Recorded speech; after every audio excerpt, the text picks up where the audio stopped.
Hey everyone, it's Tracy Martirana here from Holistic Wellness with Tracy. And if you watched some of my videos in the past, you may have noticed at the end I say that I use my knowledge of nutrition, Ayurveda, yoga, meditation, and herbs, in some order, to help bring information and inspiration to you. Some people have asked, what exactly is Ayurveda? Because it's not something that everybody knows of, and sometimes I forget that. So I had decided a while back to do a few videos about the basics of Ayurveda, just to give people an idea of what it is. Ayurveda essentially means the study of life. It is the sister science to yoga. So while yoga might cover mostly meditation and some movements we know as asana, Ayurveda is pretty much everything else. It's how we sleep, what we eat, how we live our lives. It's trying to bring balance to ourselves so that we live a balanced life. And the word that they use for this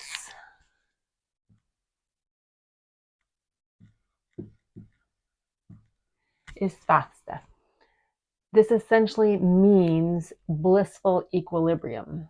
This is about balancing our body, mind, heart, and soul. It's about having a healthy and balanced immune system, a healthy digestion with healthy elimination. It's about looking at how we live our lives and making things work, bringing balance so that we can be our best selves. Previously, I did a video on the 20 gunas, and I will leave a link to that in the description box below. Essentially, though, to recap, the gunas are qualities. There are 20 of them in Ayurveda. I could argue that there's actually probably more. Really, they're just opposites. In Ayurveda, we like to say that like increases like, and the opposites bring balance. So when we look at the gunas, they're essentially opposite qualities: hot and cold, soft and hard, dense and flowing, dry and oily. Like, you get the gist. You can watch the video to learn all of them. But the importance of them is that that's how we bring balance. So if you can't see the opposite qualities, then it's hard to know how to bring balance to something.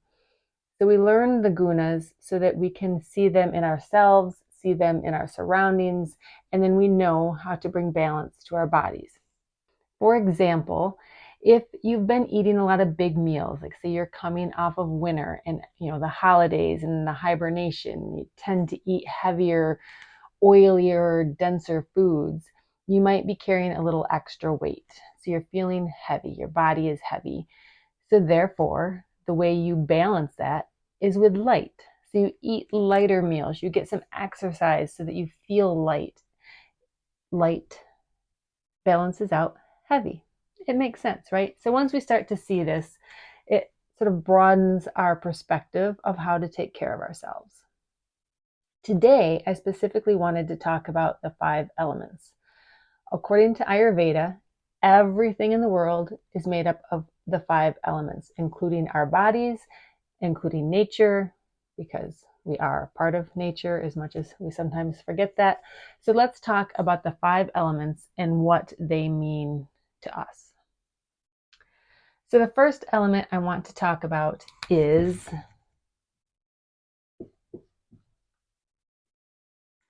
ether.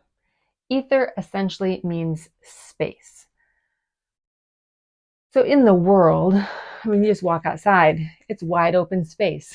There's lots of space outside in nature. But in our bodies, there's a lot of space too. When you think of, the first thing that comes to my mind is always my sinuses, just being empty spaces inside my skull. But if you think about your lungs are open space, your digestive system is really just one long open tube. Your inner ears are space, the 4 chambers of your heart, even down to your bones are full of holes and space. So our body is full of space. Space has this expansive quality. It's sort of the energy of potential. How's that? Is what I think of when I think of space. because anytime that there's just open space, it's just waiting to be filled, right? It might never be filled, but it has that potential. So that is what space is, and we are full of it. Air would be the next one. And again, looking out into nature, that's pretty easy to see, right? Well, maybe not see. To understand that it's there, right? We breathe it constantly. Therefore, you can imagine that we are filled with air. Not only are we breathing it into our lungs all the time, but if you think about like your nostrils, your sinuses, your inner ears, like we have air even in our digestive system. We eat, we get air. We don't always like it when that happens, but it happens. Air is also related to movement, because when you have space, if you can visualize the air rushes in, that is air. The next is fire.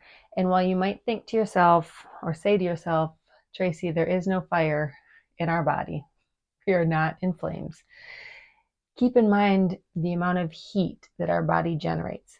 So body heat, that is fire. Our digestion is fire.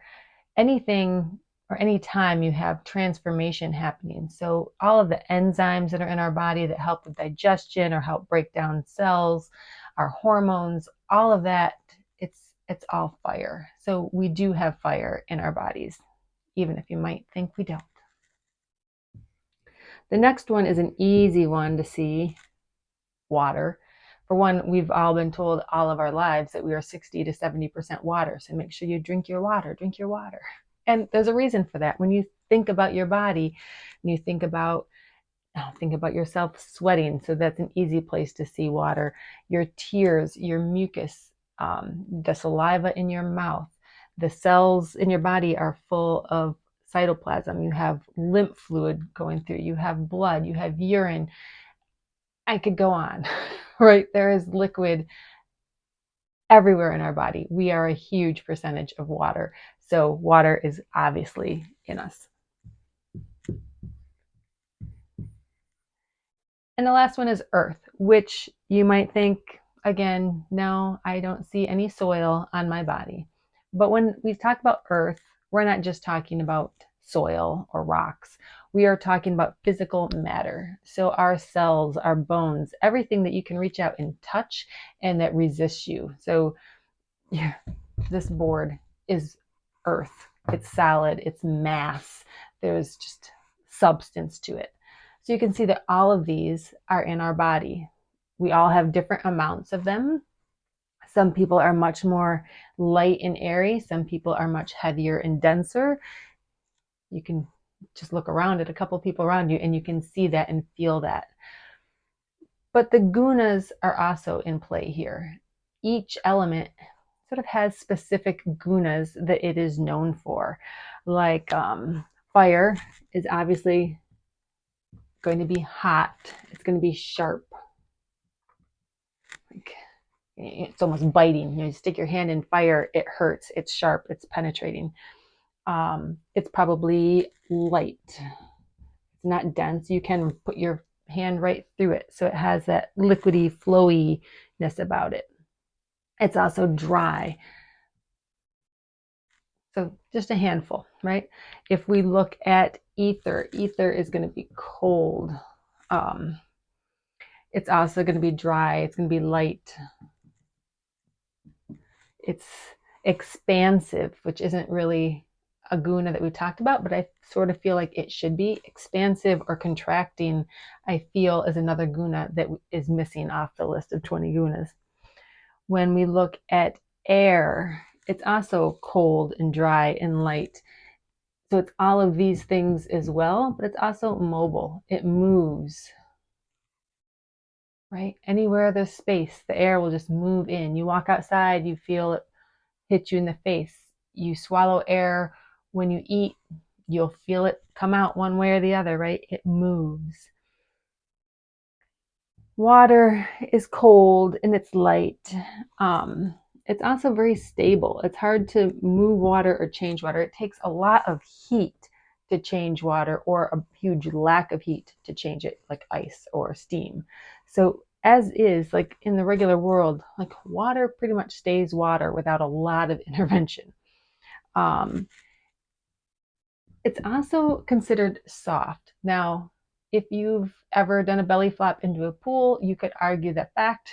But if you're in the water, it feels very soft on you. It's very movable and flowy, and it's just, you know, water. And then last, earth, which is also cold and dry, but it's going to be where the other ones are light. This one is heavy. It's also stable. You know, earth, again, without a huge force acting on it, is not going to go anywhere unless you have something like an earthquake or even on a smaller scale, like a big piece of heavy equipment to move it. Earth, it really just wants to stay where it is. It's not mobile on its own. It takes a good amount of force to move it. So it is pretty stable. You could also say it's sticky. And for that, I think of like mud.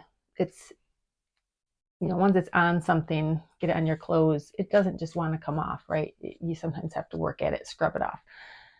So you can start to see how the gunas start to play into the elements. So if you are a very heavy person, so that means you have a lot of earth in you, you have a lot of matter, you're a big person, you're going to feel heavy. You're going to be fairly stable. It's hard to move you, but you also tend to just feel secure in your positioning, if you will. You know, if you're on a bumpy ride, you're not worried that you're going to fall off as easy as someone who's like very like light, and like one bump could just pop them up and like throw them on the floor, right?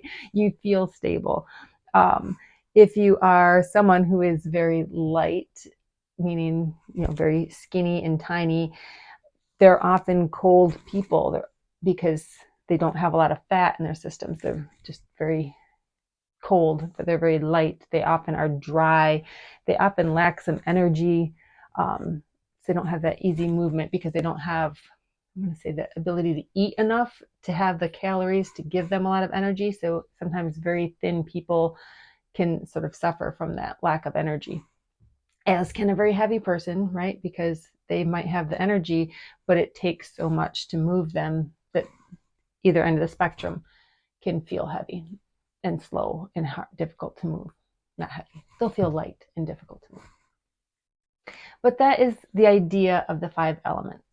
Now, Ayurveda breaks that down further into the 3 doshas. And this is where, if you've had any sort of exposure to Ayurveda, you've probably heard the term doshas. So let's talk about the doshas. There are 3 doshas, each one made up of different elements. Each person is essentially a combination of all 3 doshas. However, most people find they have one predominant dosha. They might have a predominant one with a pretty close second place, and then the third a little bit further off. Or they might have all 3 doshas fairly equal in their bodies. That is less common, but it does happen. And some people might notice that there's one dosha that is very prevalent in their body and a different one that is prevalent in their mind. Like, we don't always, you know, we don't all fit in the same easy box. You might have 2 people who are predominantly the same dosha, might show those doshic, I want to call them symptoms, they're not really symptoms, but qualities, slightly different. So again, we're all unique. Even if we're both the same dosha, we probably have a lot of differences. So let's talk about the first one, which is Vata. Vata is made up of ether and air.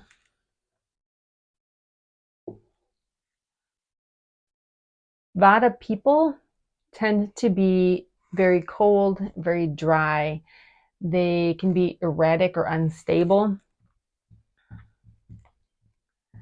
This could be physically, like they might just have a hard time sitting still. They might need to move around. They might have very Vata minds.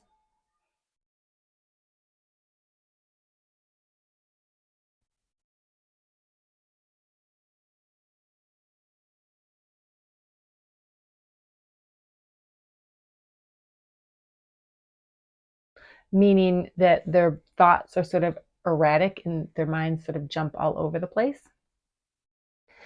The energy behind Vata is movement. So that makes sense why like they feel the need to move. The next one is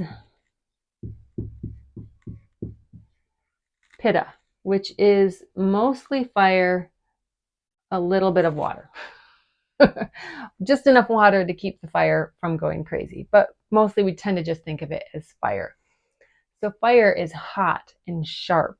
It's light, but it's also unstable because, right, it moves sort of wherever the wind takes it. It can't move on its own, but it's not stable like earth. Like it can go crazy and get out of control. For people, this can be people who are very focused, very analytical. So they're very sharp. You know what I mean? It can be people who run very hot. You sometimes see people with a lot of pitta might even have like red skin or just get flushed very easy because of the heat. It is the energy of transformation.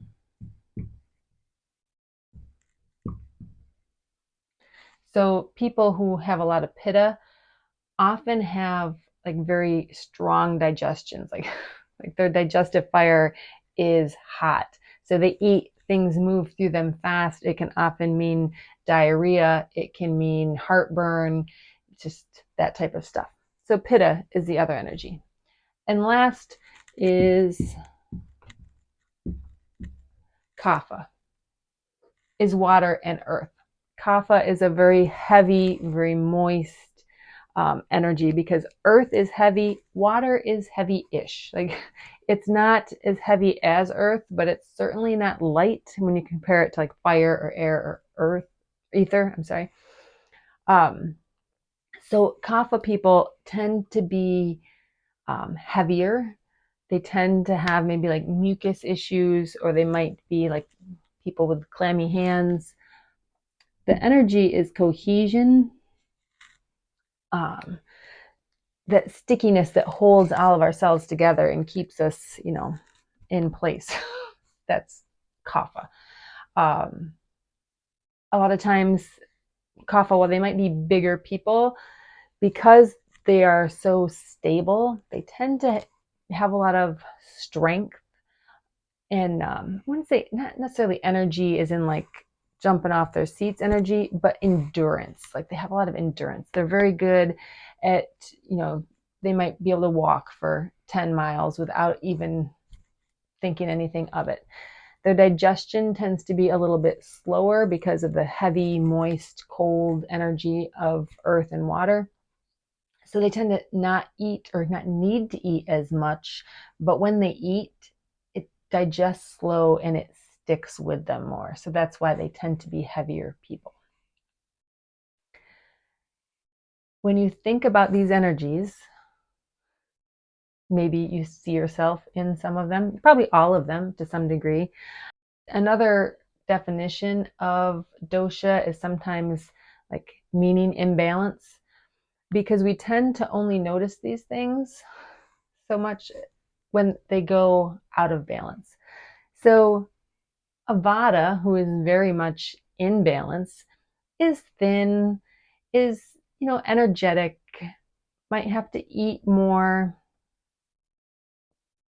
They might have to eat moister and warmer foods to feel good. And if they're doing that, then they might not even really think too much of it. But as soon as they stop eating moist, warm foods, they start eating cold salads, if they start, I don't know, maybe they're traveling, so like they don't have that stable home base. As soon as they start to do things that aggravate their vata, that's when they notice their vata. Same with the pitta type people. Pitta people who maybe eat hot, spicy foods, who drink alcohol and lots of coffee, they'll notice their pitta because that will fire it up. They will have heartburn. They will have diarrhea. Their skin might be red. They'll feel it. And that caffeine might just make them a little bit like hyper focused in a bad way, where they just like You probably all know those people or have seen someone who's just a little bit off balance in their pitta. So if they're taking care of themselves and eating clean foods and not going overboard with caffeine and alcohol, if they live in like a temperate climate, they might not really notice their pitta so much. But as soon as you take them on vacation to the beach and feed them spicy food, then they start to notice. And the same with kapha. If they're eating a lot of light food and they're exercising a lot, they might not notice that they have a lot of kapha energy until maybe they start eating too much heavy food, or spring is in the air and their mucus is acting up. Then all of a sudden they might begin to see this kapha energy. Now, when all is well, the pitta people are going to be very analytical. I should say this is in their mind a little bit more than their body. The vata people tend to be a little more creative, and the kapha people tend to be very nurturing. So again, take a look at that. Think of yourself or your loved ones. Sometimes it's easier to see in other people than in yourself, but begin to notice if you can see those energies in yourself and in the people that you love. You can go online and take tests to find out what you are.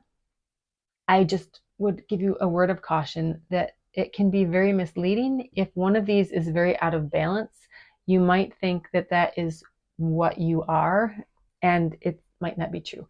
Because for one, even if you are mostly kapha, it's very easy for vata to be the one to go out of balance, because it is the energy of movement, right? So that might be the first one to go out of balance, even though it's not our main one. Pitta, I find our society really values pitta energy, the analytical, the workaholic, all of that stuff, maybe even just like the party and drinking, depending on what age group you're in. Things that fall under pitta, we tend to like that. We push that.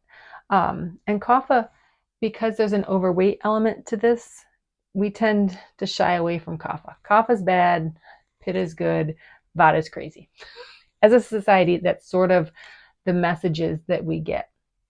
So it's very easy, depending on your lifestyle or even just your time of life, to think you fall into one of these categories when it's not really true.